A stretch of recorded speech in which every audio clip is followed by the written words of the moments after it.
পশ্চিম মেদিনীপুরের সোনার ব্যবসায়ী, তার দেহ মিলেছিল নিউটাউনের যাত্রাগাছি থেকে। পরিবার অভিযোগ করেছিল অপহরণ করে খুন করেছেন রাজগঞ্জের বিডিও। আমরা লাগাতার অন্তর্তদন্ত করে দেখেছি বিডিও কোথায় ছিলেন, বিডিওর সঙ্গী কারা ছিল। আমরা গতকালই জানাচ্ছিলাম এবার তদন্তে জাল গুটিয়ে আনবে পুলিশ। তদন্ত অনেক দূর এগিয়ে গিয়েছে। আজকের খবর, দুজন গ্রেপ্তার। এই দুজন কারা? এই দুজন কারা? একজন ওই রাজগঞ্জের বিডিওর গাড়ির ড্রাইভার, আর একজন ওই বিডিওর বন্ধু। এই দুজন পুলিশের জালে। সোনার ব্যবসায়ীর খুনের তদন্ত করতে গিয়ে এই দুজনকে গ্রেপ্তার করা হলো কেন? এই দুজনের বিরুদ্ধে কি তথ্য প্রমাণ পুলিশের কাছে রয়েছে? এদের বিরুদ্ধে কি নির্দিষ্ট অভিযোগ রয়েছে জানবো। অনুপ রয়েছে সরাসরি আমার সঙ্গে। অনুপ, দেখো, নিউজ 18 বাংলায় খবরের জের এমনটাই বলা যায়। লাগাতার এই খবর সম্প্রচার হওয়ার পরবর্তী ক্ষেত্রে কিন্তু ইতিমধ্যেই এই দুজনকে গ্রেপ্তার করা হলো। ভিডিও যিনি গাড়ির চালক একেবারে রাজু ঢালি, তাকে গ্রেপ্তার করা হয়েছে।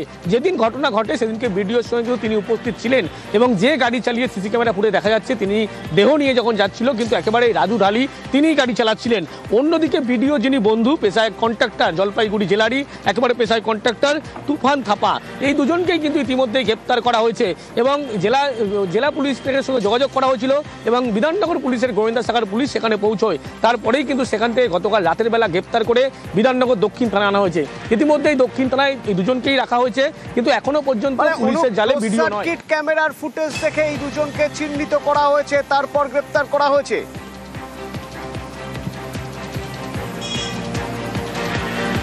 একেবারে ক্লোজ সার্কিট যে ক্যামেরা, সিসি ক্যামেরা যে ফুটেজ, সেই ফুটেজ দেখে দুজনকে যেমন চিহ্নিত করা হয়েছে, পাশাপাশি একাধিক ফুটেজ সংগ্রহ করা হয়েছিল। কিন্তু অন্যত্র দেখলে দেখা যাবে যে একাধিক ব্যক্তিকে জিজ্ঞাসাবাদ করে প্রত্যক্ষদর্শীকে, এবং যে মূল সাক্ষী একেবারে সেই অশোক করকেও জিজ্ঞাসাবাদ করা হয়েছিল। সেখানেও কিন্তু অশোক কর যে চিহ্নিত করতে পেরেছিল, এই দুজনকে আলাদাভাবে চিহ্নিত করতে পেরেছিল।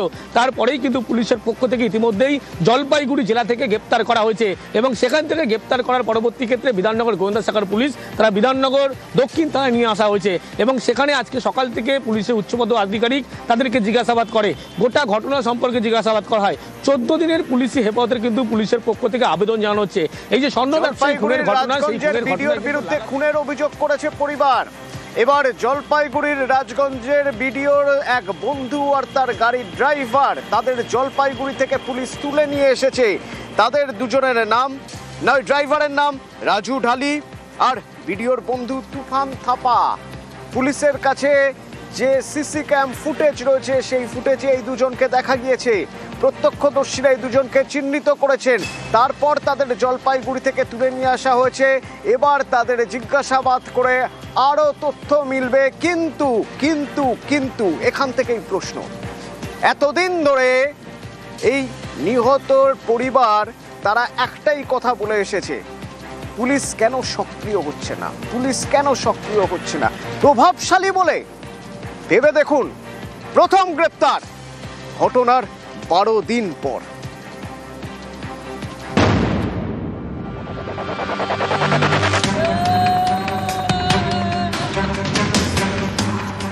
জলপাইগুড়ি রাজগঞ্জের বিডিও প্রশান্ত বর্মন, তার বাড়ি থেকে নাকি সোনা চুরি হয়েছিল। সেই সোনা যায় সোনার দোকানের মালিক স্বপন কামিল্লার হাতে। অভিযোগ, এই স্বপন কামিল্লাকে অপহরণ করা হয়। এর একদিন পরে তার দেহ উদ্ধার। পরিবার বিডিওর বিরুদ্ধে খুনের অভিযোগ দায়ের করে। 23 তারিখ কলকাতা যান দোকান খোলার জন্য। ওটা 2-3টা গাড়ি আসি আমার স্বামীকে তুলে নিয়ে যান। আমার মনে হয় প্রশান্ত বর্মা নামে লোকটা আমার স্বামীকে সেইও খুন করে মেরে দিয়েছে। ওই তুলে নিয়ে গেছে। অভিযোগ করেছেন থানায়? হ্যাঁ। আমার কোনো সোনা চুরি হয়নি, আমার কোনো বাড়ি নেই, এবং আমি সেই স্বর্ণ ব্যবসায়ীকেও চিনি না, চোরকেও চিনি। আরে ভিডিও, আপনি সত্যতা ভিডিও যাচাই করে দেখুন। অথচ যিনি সোনা চুরিতে অভিযুক্ত তিনি কিন্তু সব স্বীকার করেছেন। ওনার বাড়িতে আমি কাজ করতাম, ওই কুকুর দেখাশোনা কাজ করতাম। মানে ওনার বাড়িতে কিছু গয়না ছিল। এইবারে আমি নেশার ঘরে মানে মদ খেয়েছিলাম, ওনার মালগুলো বার করে স্বপন কামলিয়াকে আমি দিয়েছি। তারপরে যখন ওনাদের গণেশ পূজা হয়েছিল, তখন ওনাদের গয়নাটা খোঁজাখুঁজি চলে, তখন স্যার আমাকে ডাকে, তখন আমি স্বীকার করেছি স্যার গয়না আমি নিয়েছি। আমার তখন মারধর করেছিল, কাকে দিয়েছিস না আমি স্বপন কামিলা বাসন্তী জুয়েলার্সে দিয়েছি। ভিডিওর দাবি সোনা নাকি চুরি হয়নি, সেই ভিডিওই আবার কি বলছেন শুনুন। যিনি চোর, যিনি বড় গলায় কথা বলছেন এবং যিনি সোনা গলিয়েছেন, তিনিও বড় গলায় তার পরিবার কথা বলছেন। ভিডিওর দাবি সোনা চুরি হয়নি, তাহলে তিনি কেন বলছেন যে চোর এবং যিনি সোনা গলিয়েছেন তার পরিবার বড় বড় কথা বলছে? ভিডিও কি তাহলে স্বীকার করে নিলেন সোনা চুরি হয়েছে? অনেকের এও প্রশ্ন, ভিডিও কিভাবে জানলেন সোনা গলানো হয়েছে? যিনি চোর, যিনি বড় গলায় কথা বলছেন এবং যিনি সোনা গলিয়েছেন, তিনিও বড় গলায় তার পরিবার কথা বলছেন।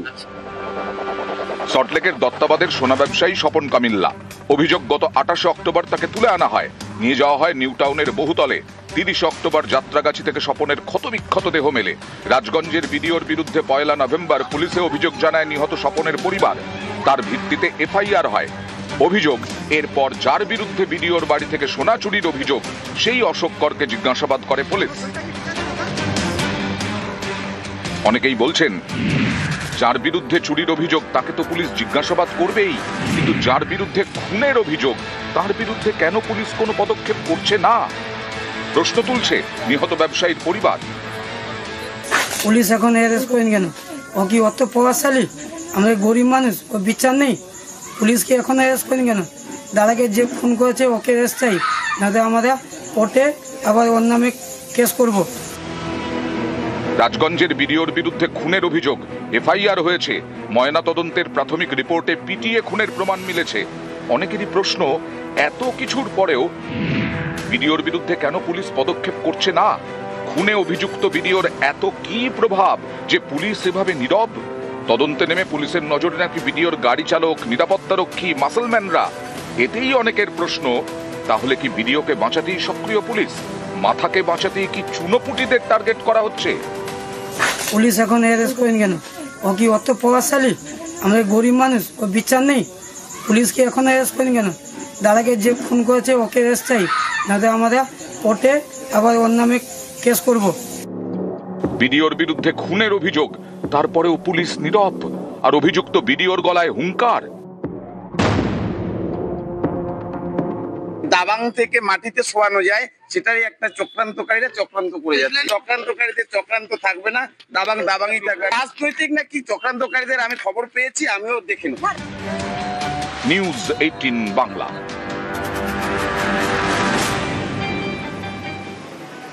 ঘটনার 12 দিনের মাথায় দুজন গ্রেপ্তার, ভিডিওর বন্ধু, ভিডিওর গাড়ির ড্রাইভার। কিন্তু ভিডিও সম্পর্কে সুনির্দিষ্ট কি কি তথ্য প্রমাণ রয়েছে পুলিশের হাতে? অনুপ, ক্লোজ সার্কিট ক্যামেরার ফুটেজ তো পুলিশের হাতে রয়েছে। নীলবাতি লাগানো গাড়িতে ঘুরে বেড়াতেন ভিডিও।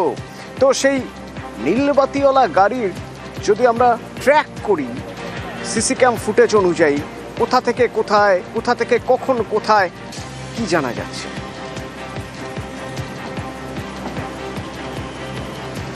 দেখো, যে ফুটেজ একেবারে পুলিশের কাছে ইতিমধ্যে এসে পৌঁছেছে, প্রথমে 7 ঘন্টার ফুটেজ। সেই ফুটেজে কিন্তু গোটা ঘটনা, একেবারে যে ভিডিও ইনভলভমেন্ট কীভাবে, গোটা বিষয় কিন্তু পরিষ্কার রয়েছে।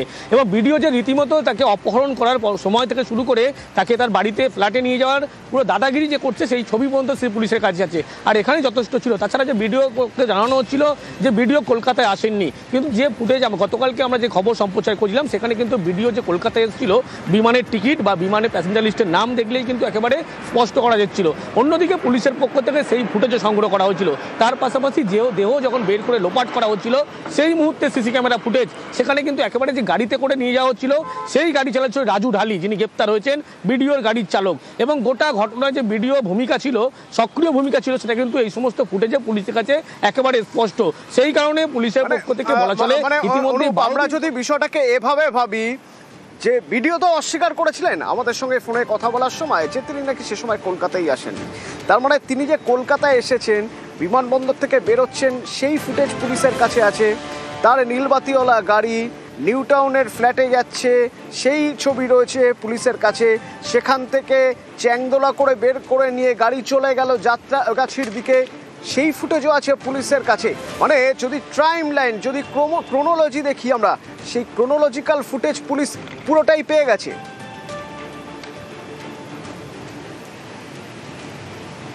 একেবারে পুরো ফুটেজ কিন্তু পুলিশের হাতে ইতিমধ্যে এসে পৌঁছেছে। যা যা একটা তদন্ত প্রক্রিয়া এগিয়ে নেওয়ার জন্য যা যা ফুটেজ বা যা যা তথ্য প্রমাণ দরকার প্রত্যেকটি জিনিস কিন্তু পুলিশের কাছে আছে, এমনটা পুলিশের পক্ষ থেকে এই মুহূর্তে স্বীকার করা হচ্ছে। তার কারণ পুলিশের পক্ষ থেকে বলা হচ্ছে যে গোটা যে ঘটনা ঘটেছিল, অর্থাৎ যে ক্রাইম সিন হয়েছিল, অপহরণ হয়েছিল, তুলে নিয়ে যাওয়া হয়েছিল, মারধর করা হয়েছিল, গাড়ি থেকে নামানো, পরবর্তী ক্ষেত্রে দেহ লোপাট, প্রত্যেকটি বিষয় ফুটেজ কিন্তু পুলিশের কাছে আছে। আর প্রত্যেকটি ফুটেজে কিন্তু ভিডিওর যে ভূমিকা, ভিডিওর যে গতিবিধি সেগুলো নজর করা যাচ্ছে। আর সেখান থেকে ভিডিও কিন্তু স্পষ্ট করছে তিনি কলকাতায় আসেননি। তিনি যে মিথ্যা বলছেন বা মিথ্যার কথাটাই একেবারে উত্তর পরিষ্কার হচ্ছে, সেই বিষয় কিন্তু একেবারে পরিষ্কার হয়ে যাচ্ছে। আর ভিডিও যে কলকাতায় এসেছিল তার সিসি ক্যামেরা ফুটেজ এবং যে তার গাড়ির চালক যে গ্রেপ্তার, অন্যদিকে তার ঘনিষ্ঠ বন্ধু গ্রেপ্তার। এই যে পুলিশের কাছে সব তথ্য প্রমাণ রয়েছে, পুলিশ মোটামুটি ঘটনা সব সাজিয়ে ফেলেছে, পুলিশ নির্দিষ্ট তথ্য প্রমাণ এবং প্রত্যক্ষদর্শীর বয়ানের ভিত্তিতে দুজনকে গ্রেপ্তার করেছে, সেই দুজন ভিডিওর ঘনিষ্ঠ। তারপরেও ভিডিও এই ঘটনার সঙ্গে জড়িত মানতে নারাজ, বরং উল্টে তিনি ষড়যন্ত্রের তত্ত্ব খাড়া করছেন।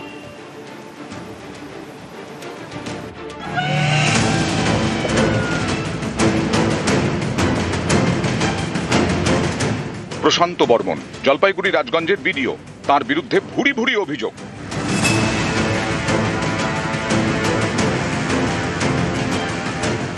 অভিযোগ 28 অক্টোবর সোনা ব্যবসায়ী স্বপন কামিল্লাকে সল্টলেকের দত্তাবাদ থেকে অপহরণ করেন রাজগঞ্জের ভিডিও, তুলে নিয়ে যান নিউ টাউনের বহুতলে। আমাকে নিয়ে এসে নামিয়েছে, আমি সবে নেমেছি, তখন হঠাৎ উনি বললো যে বেরিয়ে এসে ঘর থেকে ওনাকে দিয়ে আসো, ড্রাইভার বলছে। ওনাকে কোন জায়গা নিয়ে গেল? ও ভেতরে ঢুকিয়ে দিল, এরকম ঘরে ঢুকিনি। 30 অক্টোবর নিউ টাউনের যাত্রাগাছি থেকে ব্যবসায়ীর ক্ষতবিক্ষত দেহ উদ্ধার। তদন্তে নেমে পুলিশ জানতে পেরেছে দিন 10 আগে 20 অক্টোবর কলকাতায় আসেন রাজগঞ্জের ভিডিও প্রশান্ত বর্মন বাগডোগরা থেকে ইন্ডিগোর বিমানে। বিমানের number 6E135, seat number 25E। 29 October Kolkata থেকে বিমানেই শিলিগুড়ি ফিরে যান প্রশান্ত বর্মন। বিমানবন্দর থেকে সিসি ক্যামেরা ফুটেজ সংগ্রহ করেছে পুলিশ, সেখানেও নাকি ভিডিও প্রশান্ত বর্মনকে দেখা গেছে, মিলেছে বিমানের টিকিটের নাম্বারও। কোথায় প্লেনের টিকিট পাওয়া গেছে, কি আছে, সবই এখন সমস্ত কিছুই মিথ্যা। আমি বলে দিচ্ছি, ষড়যন্ত্র। এখন বর্তমান যুগে কার ছবি কে কিভাবে ব্যবহার করছে, আর আমার ছবি আজকে শুধু নয়, আমার ছবি কালচিনি থেকে শুরু করে সবখানেই আছে।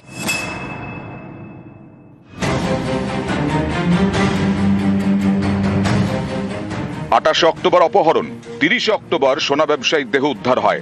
খুনের অভিযোগ ভিডিও প্রশান্ত বর্মনের বিরুদ্ধে। আমি কিভাবে চিনব স্বপন কামিল্লাকে বলুন? আর আমার চেনার কি দরকারই আছে? আপনি কলকাতায় এসেছিলেন কবে? আমি কলকাতা গিয়েছিলাম অনেকদিন আগে। মানে 27-28 অক্টোবর আপনি কোথায় ছিলেন? আমি কলকাতায় যাইনি, 27-28 কলকাতায় যাই। সোনা ব্যবসায়ীর ক্ষতবিক্ষত দেহ উদ্ধার। 1 নভেম্বর ব্যবসায়ীর পরিবার বিধাননগর দক্ষিণ থানায় লিখিত অভিযোগ জানায়, যার ভিত্তিতে এফআইআর হয়েছে। নিহত ব্যবসায়ীর পরিবারের অভিযোগের ভিত্তিতে খুনের মামলা হয়েছে ভিডিওর বিরুদ্ধে। 23 তারিখ কলকাতা যান দোকান খোলার জন্য, ওটা 2-3টা গাড়ি আসি আমার স্বামীকে তুলে নিয়ে যান।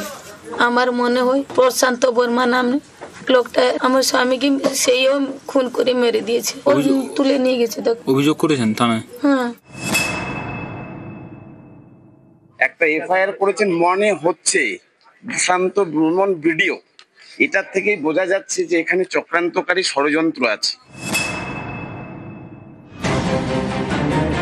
সোনা ব্যবসায়ী স্বপন কামিল্লার বাড়ি পশ্চিম মেদিনীপুরের দাঁতনে। অভিযোগ গত অগাস্টে সেখানে যান রাজগঞ্জের ভিডিও প্রশান্ত বর্মন। সেই ভিডিও তোলে স্বপনের পরিবার। আমি দাঁতনে কেন যাব? সবই তো ষড়যন্ত্র। ভিডিওর বাড়ি থেকে নাকি সোনা চুরি হয়, সেই সোনা নাকি পান স্বপন কামিল্লা। অভিযোগ এই কারণেই সোনা ব্যবসায়ী স্বপনকে বাড়ি থেকে তুলে আনা হয়, যার একদিন পরে মেলে তার ক্ষতবিক্ষত দেহ। চুরি করার পরে স্যার প্রথম আমাকে মারধর করলো, নিয়ে যাওয়ার পরে গণেশ পূজার 2 দিন পরে আবার ছেড়ে দিলাম, স্বীকার করতে ছেড়ে দিল। আমি কাকে দিয়েছে বললো, আমি বললাম বসন্তকে স্বপন কামলিয়াকে দিয়েছি। পরে 28 তারিখে আবার আমাকে ডাক করলো, উনি স্বর্ণবেলা এলো, আসতে দুজনকে মারধর করলো, করতে আমি স্বীকার করে গেলাম যে ওনাকে দিয়েছি, উনিও বললো আমাকে দিয়েছে, আমি কালকে মাল দিয়ে দেবো, সোনাবালা বললো। ও থাকলো, আমি চলে এলাম। আপনার বা আপনার আত্মীয়র বাড়িতে চুরি হয়েছিল কি? আমার বা আমার আত্মীয় কারো বাড়িতেই চুরি হয়নি। আপনি অশোক করকে চেনেন? অশোক করকে আমার কি দরকার আছে চেনা? বিডিওর দাবি মতো তাহলে কি দাঁড়ালো? বিডিওর বাড়ি থেকে চুরির অভিযোগ মিথ্যে। 20 অক্টোবর বাগডোগরা থেকে কলকাতায় আসা ষড়যন্ত্র। 29 অক্টোবর কলকাতা থেকে শিলিগুড়ি ফেরা ষড়যন্ত্র। সোনার ব্যবসায়ীকে অপহরণের অভিযোগ ষড়যন্ত্র। ব্যবসায়ী দাঁতনের বাড়ি যাওয়া ষড়যন্ত্র। ব্যবসায়ীকে খুনের অভিযোগ ষড়যন্ত্র। এতজন বিডিওর বিরুদ্ধে মুখ খুলেছেন, ছবিতে বিডিওকে দেখা যাচ্ছে, বিমানবন্দরের সিসি ক্যামেরা ফুটেজও পেয়েছে পুলিশ। এসবই কি তাহলে মিথ্যে? সবই কি ষড়যন্ত্র? রাজগঞ্জের বিডিওর বিরুদ্ধেই এত ষড়যন্ত্র কেন? এটা হচ্ছে একটা বড় মাপের ষড়যন্ত্র চলছে, কিভাবে দাবাং থেকে মাটিতে শোয়ানো যায় সেটারই একটা চক্রান্তকারীরা চক্রান্ত করে যাচ্ছে। চক্রান্তকারীদের চক্রান্ত থাকবে না, দাবাংই থাকবে। রাজনৈতিক না কি চক্রান্তকারীদের আমি খবর পেয়েছি, আমিও দেখে নেব। নিউজ 18 বাংলা।